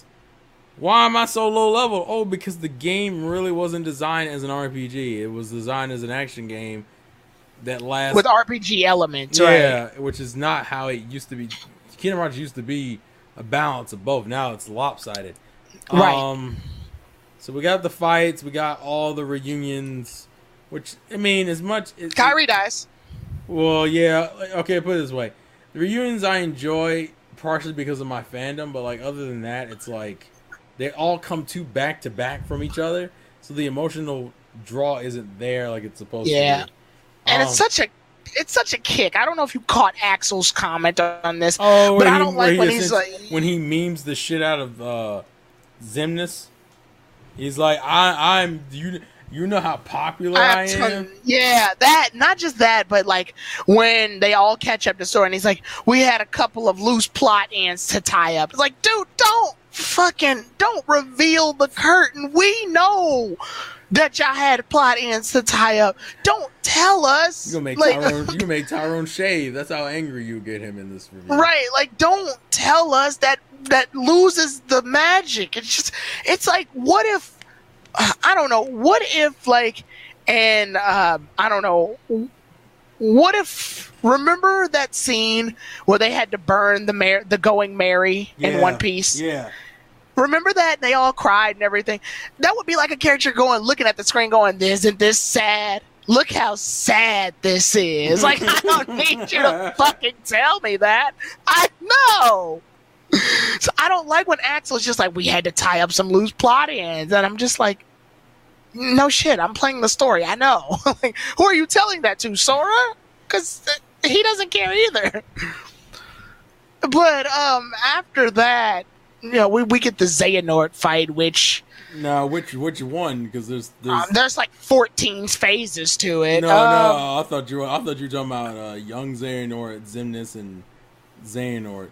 Oh, sorry. No, the triple Xehanort fight is just like the Organization 13 stuff. They all use the same moves that they did in the original games. I don't mind this. I think this is probably the funnest of the fights. I think they're all. I mean, to be fair, fight wise, I don't mind any of these fights.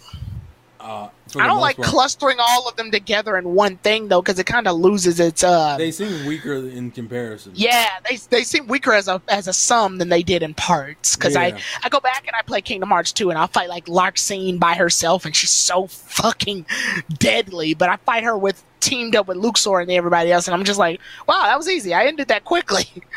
And I think somebody showed this off. You can actually beat one group without doing shit. Yeah, Xion and Roxas do all the work. It's not Xemnas. Who's with them? Is it Marluxia? No, it's Lee's friend. What's his name? Luke's no. Saïx. Yeah, Saïx. Yeah. You can beat Saïx just with because fucking Roxas and Xion's AI are so good, you don't have to do jack shit at all. Yeah, I remember someone commented on that. It's like, Kairi sees Sora injured, it takes forever to heal him. If not, or she'll heal Axel instead. Then the fight progresses and turns into Xion and Roxas. Sora gets injured in that fight. Xion jumps from halfway across the stage to heal him. Yeah, she's fucking ridiculous. Yeah. So I guess it's time to talk about the Xehanort fight. The Master Xehanort fight. Yeah, Master Xehanort fight. Yeah. I think this one starts off with the whole Organization 13 members split into these flying versions. I hated this more than the actual, like, the meat of the other fights, because there was just so many of them, and it was, I don't know, it just had a level of frustration. Now, they all share one health bar, don't they? Yeah, they all share one health bar. That's not even the problem with this fight. The problem with this fight is that it drags. It drags a lot. Because everybody can fly except for Donald and Goofy. Everyone can fly, and then they keep taking breaks in mid when they start shooting the fucking lasers on the whole city. By the way, the city is a disappointment. I thought we were going to get Scala at the Kayam. I thought this was bigger than what it is. It's literally an arena. That's all this area is an arena. You don't get to look for items and shit. As soon as you walk far enough, you hit the cutscene, and you're essentially in a fight. The fight primarily takes place in the air for me. I was fucking gliding the whole goddamn time, avoiding the lasers and trying to attack these fucking assholes. It drags. This whole section drags. So you Go ahead. I was just going to say, Donald and Goofy are on your team, but having Donald and Goofy on your team in this fight is like having two boulders tied to your ankles. They can't do anything. They can't do anything. Yeah, they're essentially useless. The only time I felt they were remotely useful is when I randomly got the ability Duck Flare, which allows me to shoot fireworks at all the members of the organization. But that's it. Like, that's the only time I felt it was remotely useful. Other than that, they're just there, and I had to rely on mostly my skills. And it just, I don't know, it just didn't come off very well because they had so much mobility.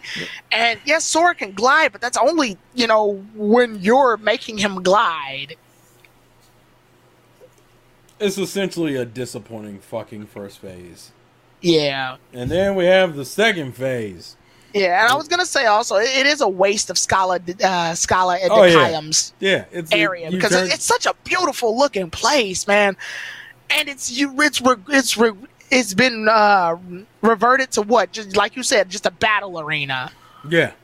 A glorified battle arena. It's like, that sucks. I would love to have like searched this place, and I understand this is Xehanort's memories, but I feel like there would have been some useful cutscenes that could have been here. Like, oh, we can get access to his thought and learn him more as a character, why he does what he does, because he reveals his intentions at the end, at the butt end of the fight.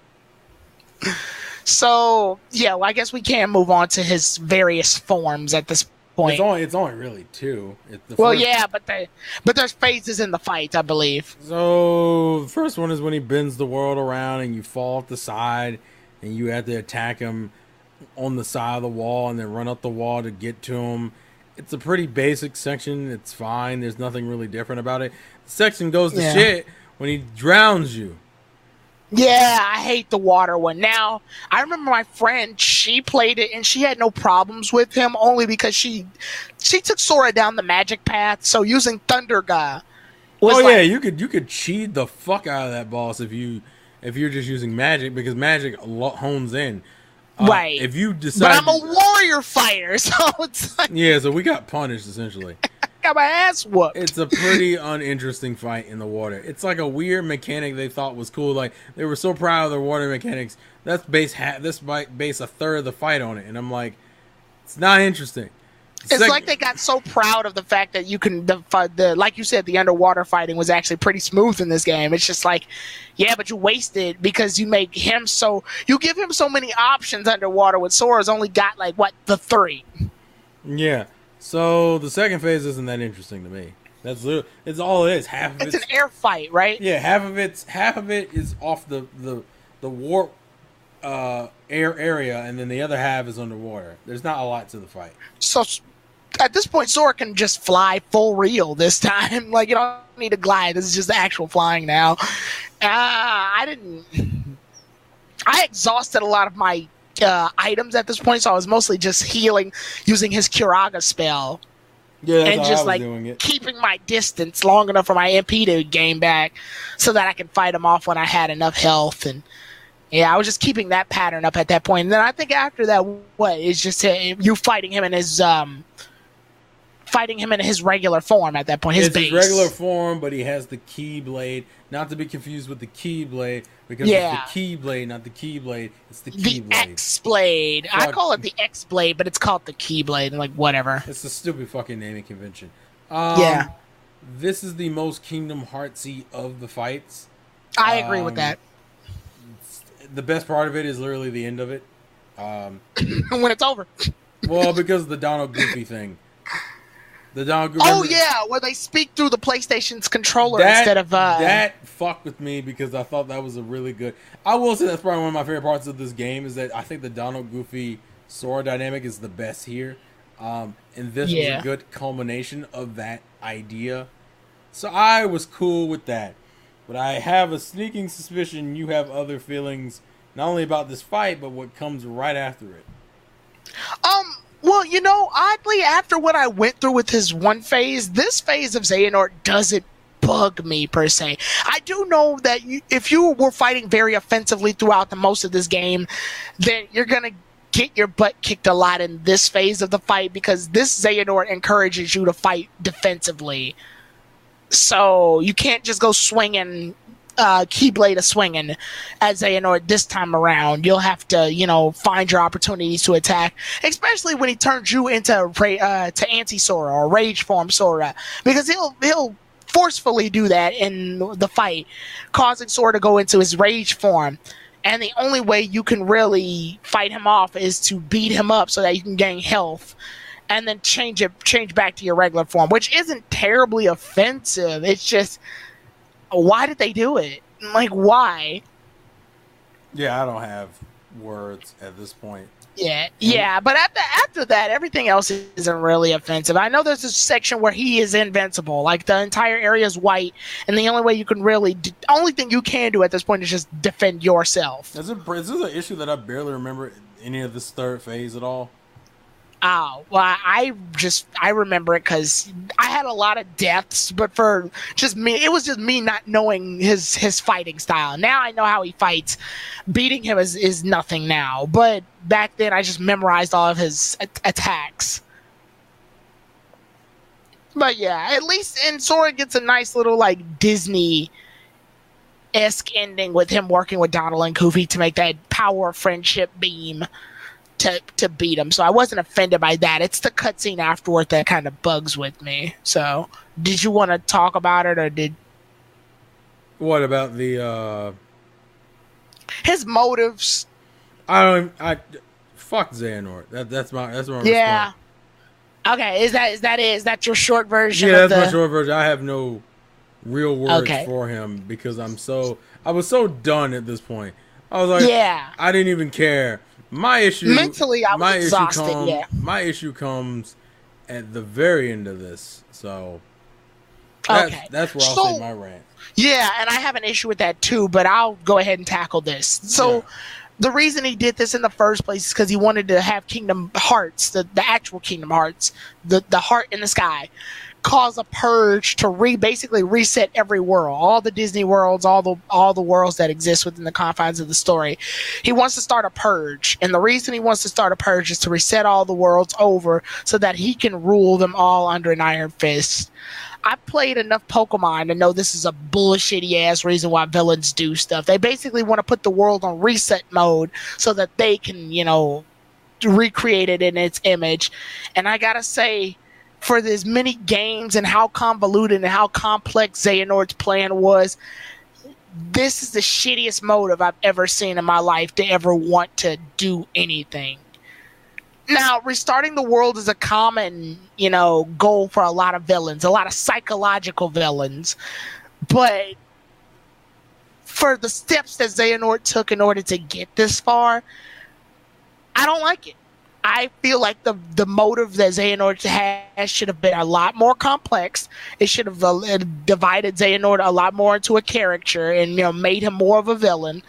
But this is like the quickest we need to give this enemy a reason for why he does what he does situation, and I frankly find it insulting that they reduced him basically to a Kingdom Hearts is so full of itself with its plot, almost to like a modern Shakespearean level. So to have a villain have such an ABS motivation is what fucks with me the most. I think that's what bugs me about Xehanort's whole plot, is that it's just, for as complex as you made his story, you really didn't give him a good send-off, because this is the end of his saga. So that's my quotes on that. I know this all starts too when he plays a chess game with Ericus when they were kids. And at this point, Ericus comes back because the spirit was lingering in Terra. And at this point, he's like, yo, you got to accept that we're getting old. We got to go. And then at that point, it's just over. So, whatever.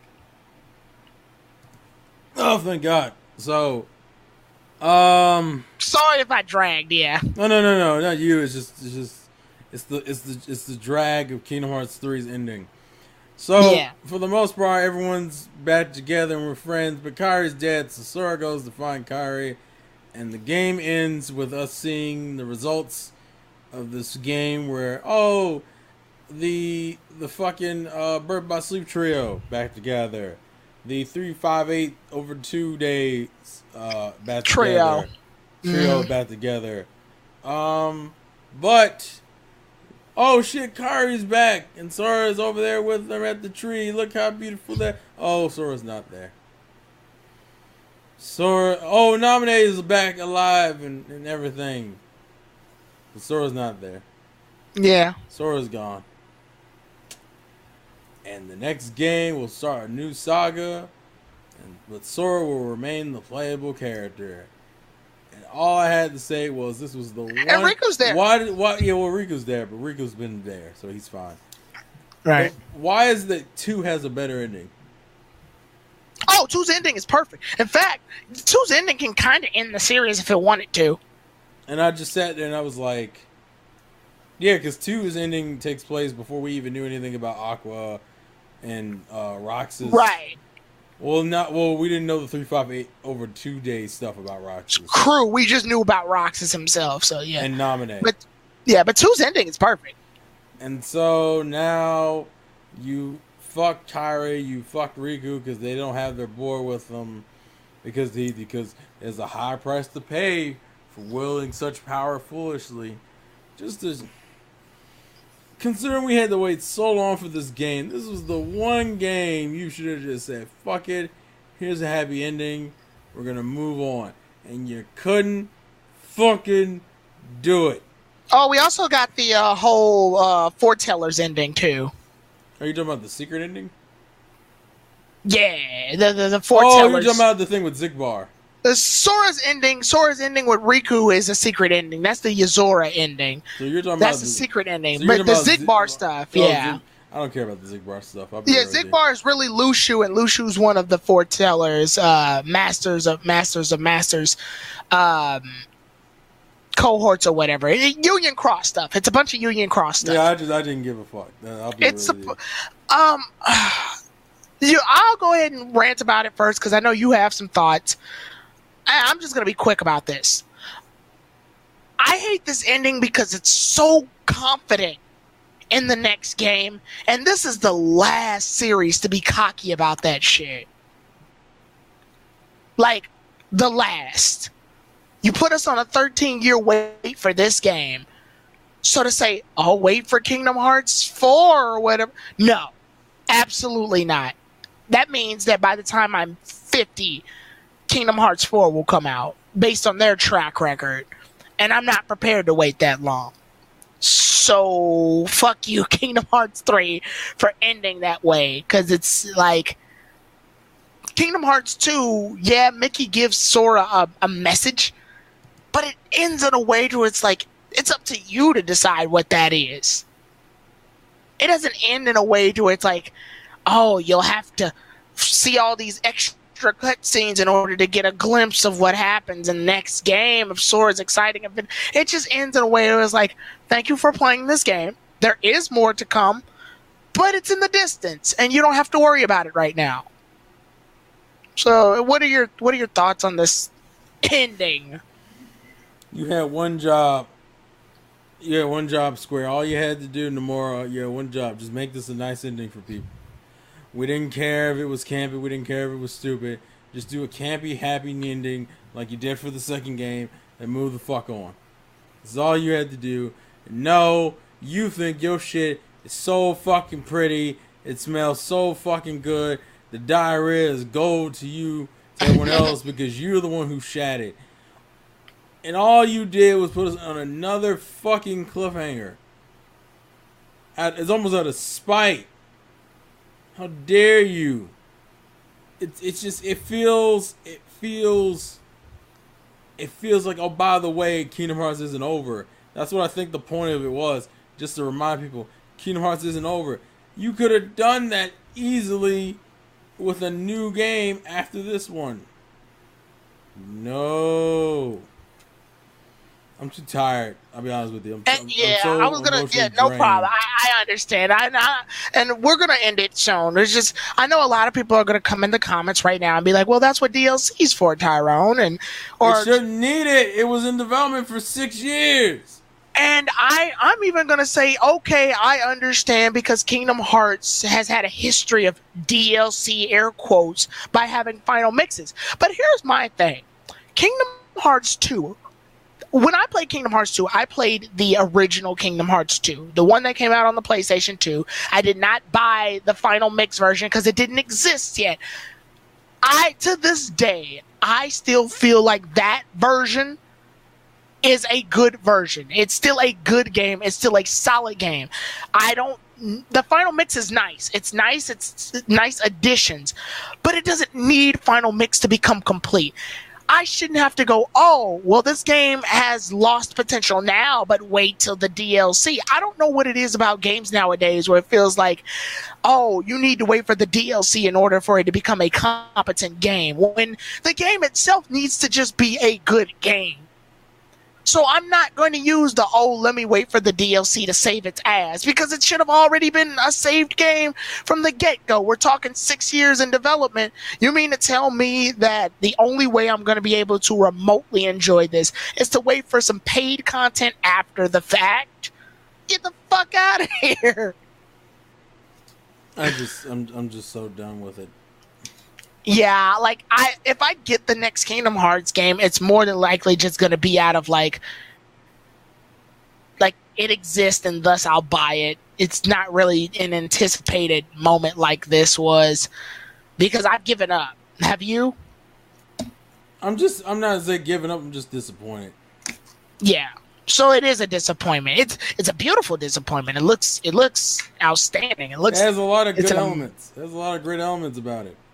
It's got potential. It just wasted it. It just couldn't reach the expectations it was destined for.